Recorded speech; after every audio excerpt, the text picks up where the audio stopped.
back to my YouTube channel Risna Tiarika with me Hirisna. Everybody, di video kali ini kita masih membahas hal-hal yang berkaitan dengan studi S2 lagi ya. Jadi kita belum move ke pembahasan terkait dengan yang biasa kita bahas, yaitu hal-hal yang berkaitan dengan tugas akhir.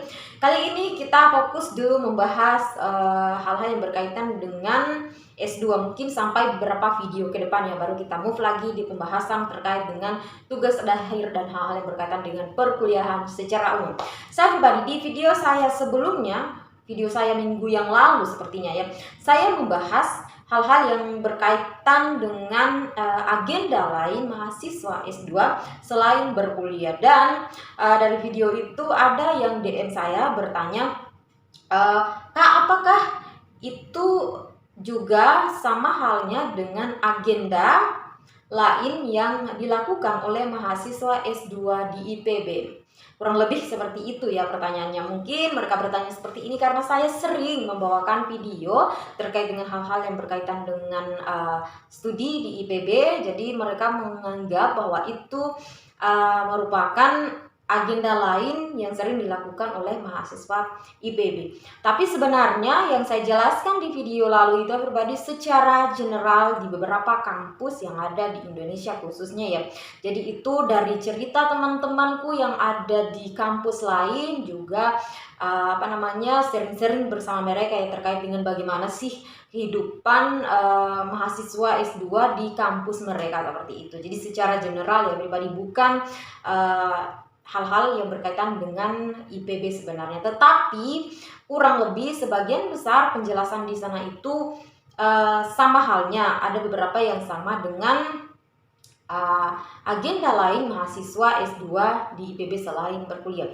Saya pribadi karena hal itu, di video kali ini saya ingin menjelaskan terkait dengan agenda lain mahasiswa S2 IPB selain berkuliah.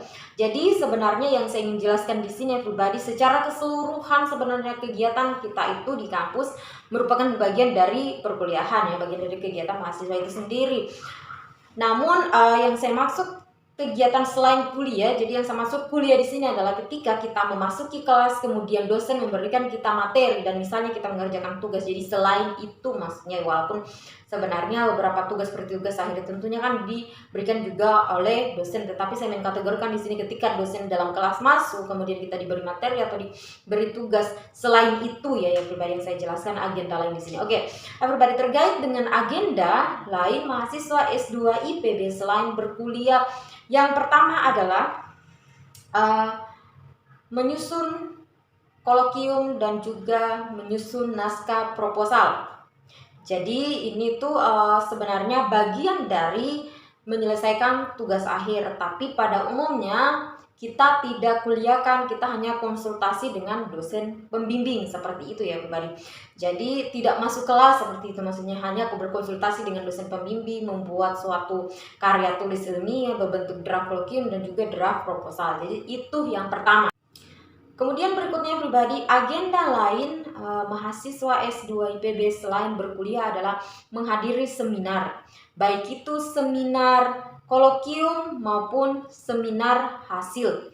Jadi ya pribadi, seminar kolokium ini merupakan sebagai syarat untuk kita bisa melakukan seminar kolokium. Jadi biasanya di beberapa departemen itu menerapkan syarat berapa kali hadir di seminar kolokium baru bisa melakukan seminar kolokium. Jadi misalnya kita ini berapa kali hadir di seminar kolokiumnya teman-teman kita baru bisa melakukan seminar kolokium juga. Tapi ada juga departemen yang tidak menerapkan syarat itu sebagai salah satu syarat untuk melakukan kolokium seperti itu pribadi. Kemudian untuk seminar hasil itu tuh secara keseluruhan ya. Jadi kita harus hadir di berapa kali seminar hasil baru bisa melakukan seminar hasil. Jadi itu mutlak ya, hampir seluruh departemen itu menerapkan kita berapa kali menghadiri seminar hasil baru bisa melakukan seminar hasil. Untuk seminar hasil ini pribadi, kita itu di IPB terbagi beberapa keilmuan. Misalnya tumbuhan dan tanaman, kurang lebih seperti itu ya kalau saya tidak lupa. Kemudian ada keilmuan hewan dan kesehatan, ilmu hewan dan kesehatan. Kemudian ada lagi keilmuan ilmu humaniora. Kemudian ada lagi kelompok keilmuan tentang teknik dan perencanaan wilayah, kurang lebih seperti itu ya. Kemudian ada lagi kelompok keilmuan terkait dengan ilmu ekonomi dan manajemen, kurang lebih seperti itu. Ada kelompok-kelompok keilmuan seperti itu. Jadi misalnya everybody sekalian, penelitiannya itu merupakan golongan keilmuan tumbuhan, berarti keilmuan Anda itu wajib menghadiri seminar 14 kali.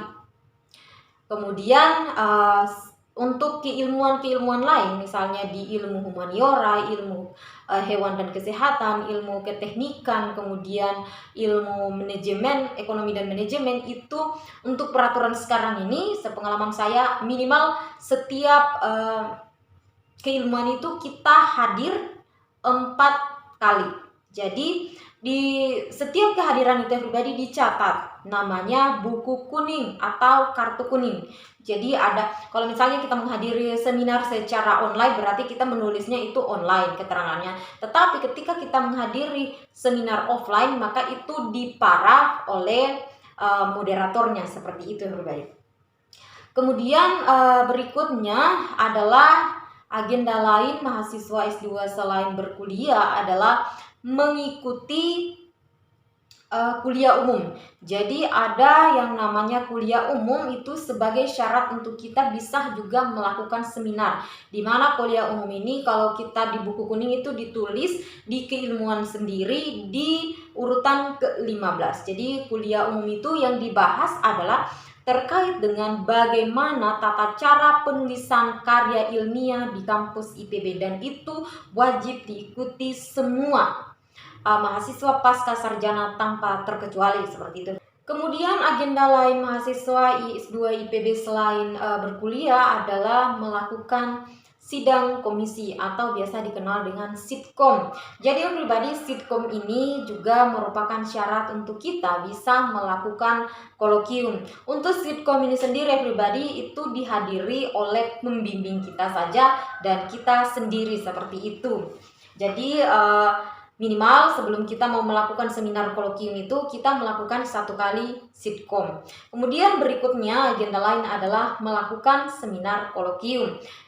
Jadi seperti tadi syarat yang saya sebutkan, hadir di seminar kolokium dan juga melakukan sitkom, baru melakukan seminar kolokium. Jadi kalau seminar kolokium ini ya pribadi di kampus-kampus lain itu umumnya dikenal dengan sempro atau seminar proposal, tapi untuk di IPB sendiri itu dikenal dengan seminar kolokium, yaitu membahas terkait dengan hal-hal yang akan kita teliti atau membahas terkait dengan rencana penelitian kita, seperti itu.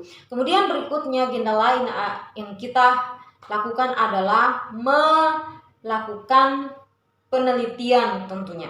Jadi kita sudah seminar kolokium, maka selanjutnya kita melakukan penelitian baik itu di lapangan maupun di laboratorium. Selanjutnya pribadi, misalnya kita sudah memiliki beberapa data untuk diolah misalnya, kemudian dibuat suatu karya tulis ilmiah, maka kita bisa melakukan seminar hasil. Jadi seminar hasil ini kurang lebih minimal data yang kita sudah peroleh itu 80% dari 100% penelitian kita. Jadi misalnya kita udah punya data sekitar 80%, maka kita udah bisa tuh melakukan seminar hasil.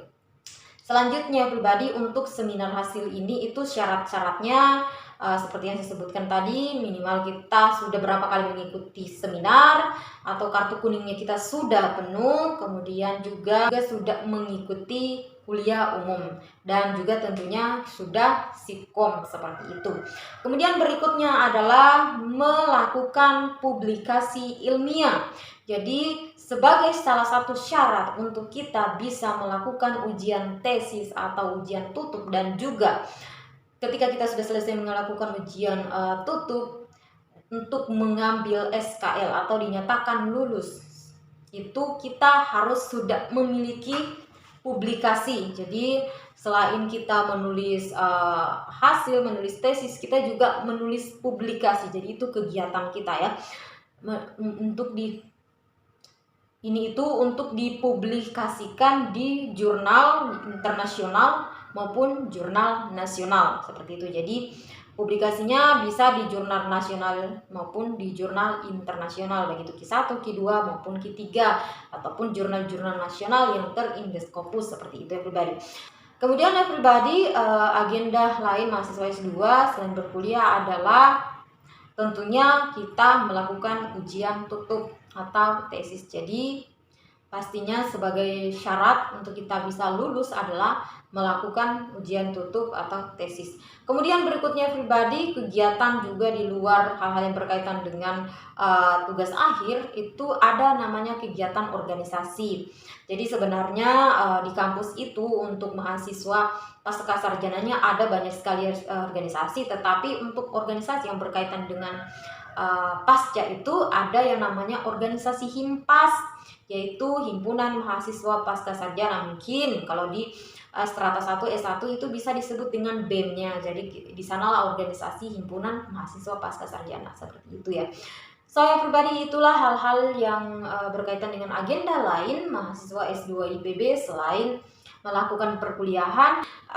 Semua penjelasan yang saya berikan kepada everybody sekalian ini kurang lebih berdasarkan pengalaman yang saya lalui dan juga pengalaman senior-senior yang saya amati.